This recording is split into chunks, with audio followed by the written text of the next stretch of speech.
upon me, because he has anointed me to bring glad tidings to the poor.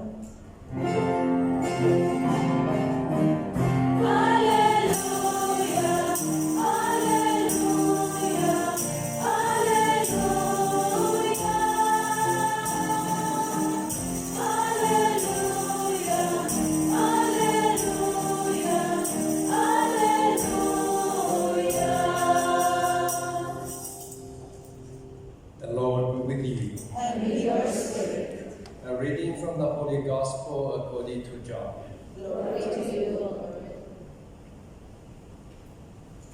A man named John was sent from God.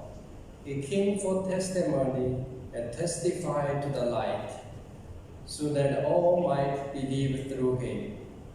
He was not the light, but came to testify to the light.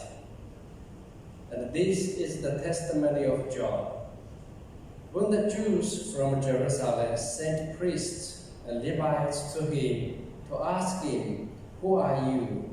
he admitted and did not deny it, but admitted, "I am not the Christ." So they asked him, "What are you then? Are you Elijah?" And he said, "I'm not." "Are you the prophet?" He answered, "No." So they said to him, "Who are you? So we can give an answer to those who sent us. What do you have to say for yourself?" He said, "I am the voice of the one crying out in the desert. Make straight the way of the Lord, as Isaiah the prophet said." Some Pharisees were also sent. They asked him, "Why then do you baptize if you are not the Christ, or Elijah, or the prophet?" John answered them, "I baptize you with the water, but there is one among you whom you do not recognize, the one who is coming after me, with sandal strap I am not worthy to untie." This happened in Bethany across the Jordan, where John was baptizing. The Gospel of the Lord. Praise to you, Lord Jesus Christ.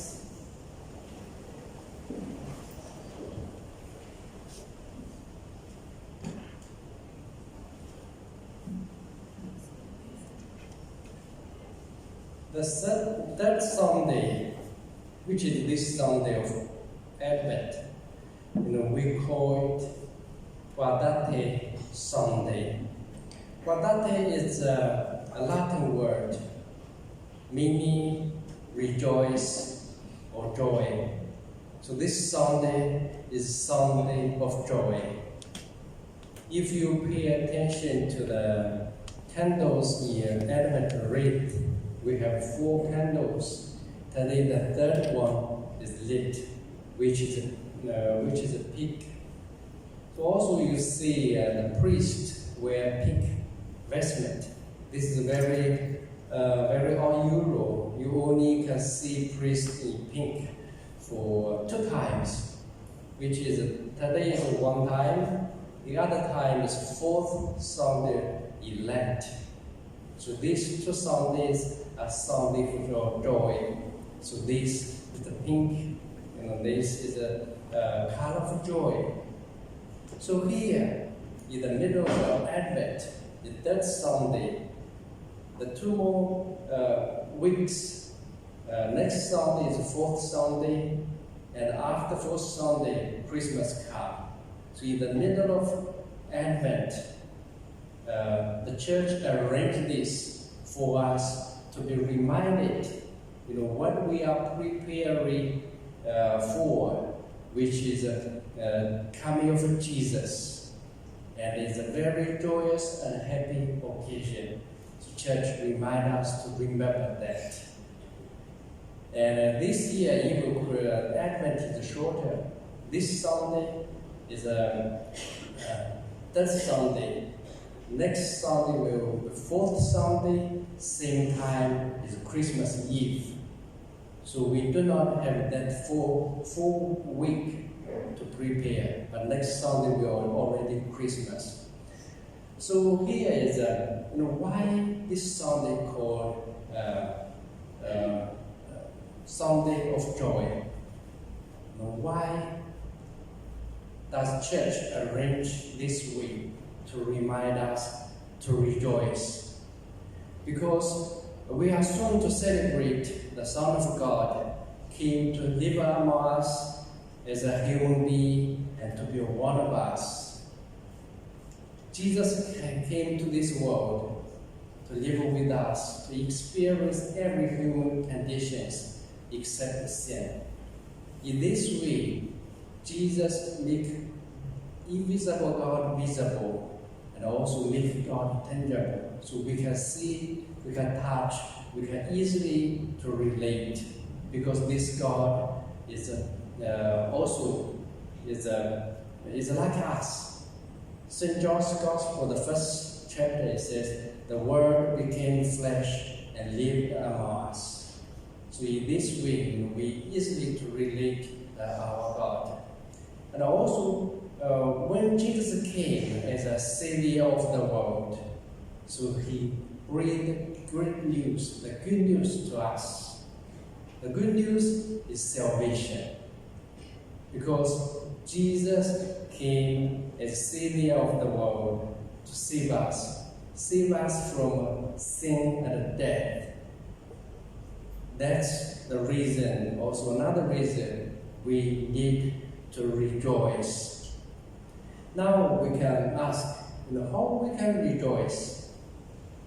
In the second reading, St. Paul reminds us is rejoice in the Lord always, and pray without ceasing, and give thanks in all circumstances. So in this way we think, we might ask, it's easy when everything going as the way we wish. We're happy, we rejoice, we're joyful. But sometimes the things does not go as we wish. When we face difficulties in our life, when we face a challenge or in bad situation, in this kind of situation, how we can rejoice? Friday night is about 11:30. My brother sent me a message. Actually, it's a short video. It's dark at the night, and there's a fire. So I was worried. He sent 3 short videos, only a few seconds.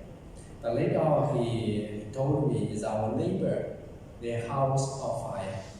It was burning down totally. And they have some goats. Some are already burned to death. Some are their hair all gone. The place is very cold, middle of winter, and also has snow. Luckily, the firemen came quickly, and the fire did not spread to the neighbors. So the neighbors are safe. But for that family, our neighbor on fire, in the middle of winter, in the snow, their house was burned 2 days ago. And also their property are lost. Even the animals half dead. And also they have no place to live.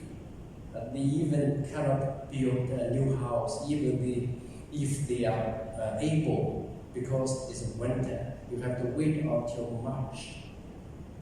The earliest time to start the construction is the end of February. Early March you can start. So about 2 or 3 months. In this kind of situation, how can they rejoice? Even for us, sometimes, now it's because the economy in the world is no good. Hong Kong, the economy is the same. Maybe we are still finding a job. Or we are, thinking about the war between Ukraine and Russia. Over 2 years still going on. And also the new war started in Middle East, and even some countries does not want the war to stop. In this kind of situation, Christmas is coming. So how we can rejoice in this kind of situation when we're facing challenges, the difficulties in front of us? How can we rejoice? Rejoice. How can we, have joy? Here is a little distinction between happiness and joy. To me, happiness as emotion is a feeling. You cannot be happy when you're sad. You cannot be happy when you are mourn, you are sad. But you can still have a sense of joy when you feel sad. Because this joy is different from happiness. So joy is an internal quality of a heart that is dependent on the right relationship with God. So joy is coming from God. Joy comes from God. And our deep trust and totally dependent on God. So all other people might abandon us.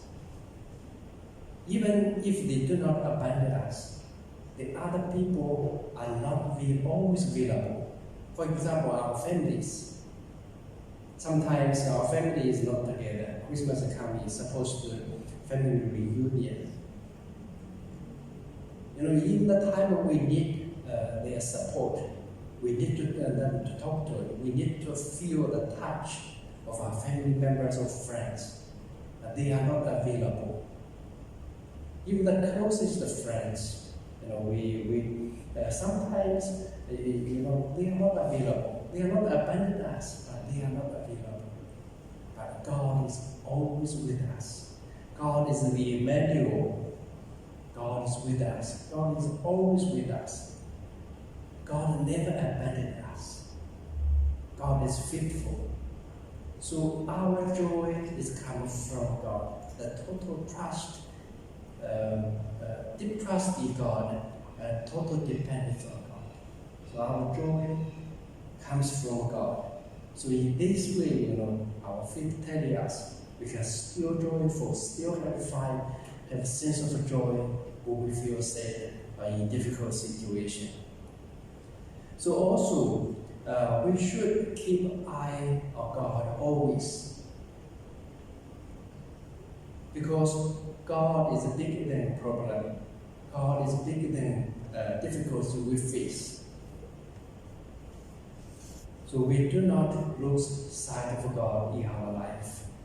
And third, I would like to say, we pray without ceasing, as St. Paul advises us. Pray without ceasing is not like, we come to church in the early morning and stay in the church, pray all the way until midnight. No. Prayer is a awareness of a presence of God in our life. We know, we are aware God is always with us. In the moment we feel weak, we pray to God, God help me, give me strength. When we're in the time when we feel fearful, we pray to God, God give me courage, I'm afraid now. God is always with us.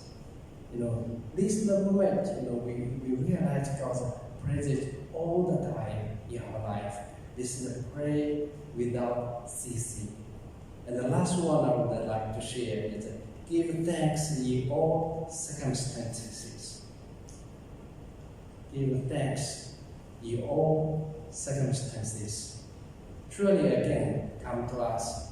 When we are happy, we easily give thanks to God. God, thank you.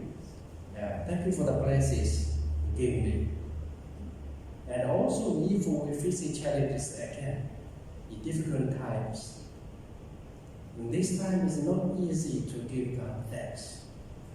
But again, we are people of faith. We are people of faith. As St. Paul said, God even can bring good out of bad. And God can bring blessings out of suffering. Because there's nothing impossible for God. God loved us so much, He will give His only Son to us. So God always cares for us. And God always loves us. So in all circumstances, we give God thanks. So today is a Sunday of joy. The good news is for us, rejoice in the Lord always. And also pray without ceasing. And give thanks in all circumstances.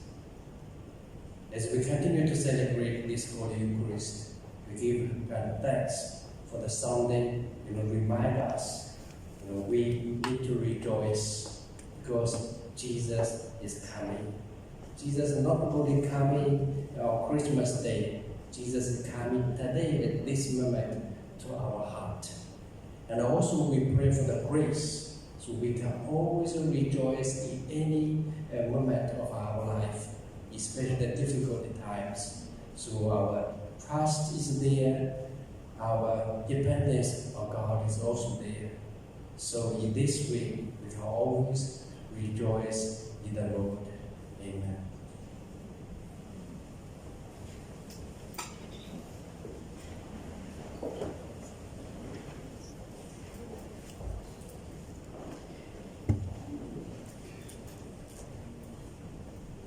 Profess our faith. I believe in God the Father Almighty, creator of heaven and earth, and in Jesus Christ,